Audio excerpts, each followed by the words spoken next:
the others, is it? So, in the end, have we learned anything from this look at why the world turned out the way it did that's of any use to us in our future? Something, I think. That the key to why things change is the key to everything. How easy is it for knowledge to spread? And that in the past, the people who made change happen were the people who had that knowledge, whether they were craftsmen or kings.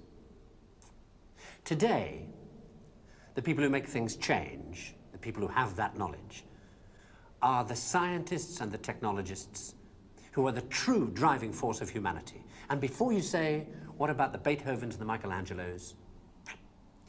Let me suggest something with which you may disagree violently. That at best, the products of human emotion, art, philosophy, politics, music, literature, are interpretations of the world that tell you more about the guy who's talking than about the world he's talking about. Second-hand views of the world, made third-hand by your interpretation of them. Things like that, as opposed to this. Know what it is? It's a bunch of amino acids, the stuff that goes to build up a worm or a geranium or you. This stuff's easier to take, isn't it? Understandable, got people in it. This scientific knowledge is hard to take because it removes the reassuring crutches of opinion, ideology, and leaves only what is demonstrably true about the world.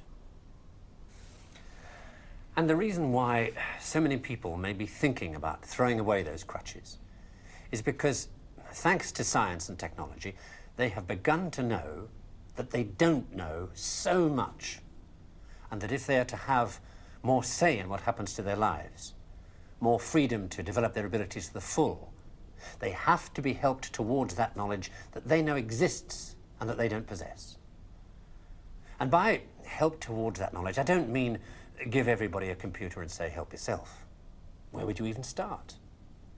No, I mean trying to find ways to translate the knowledge, to teach us to ask the right questions. See, we're on the edge of a revolution in communications technology that is going to make that more possible than ever before. Or, if that's not done, to cause an explosion of knowledge that will leave those of us who don't have access to it as powerless as if we were deaf, dumb, and blind. And I don't think most people want that. So what do we do about it? I don't know. But maybe a good start would be to recognize within yourself the ability to understand anything, because that ability's there, as long as it's explained clearly enough. And then go and ask for explanations. And if you're thinking right now, what do I ask for? Ask yourself if there's anything in your life that you want changed.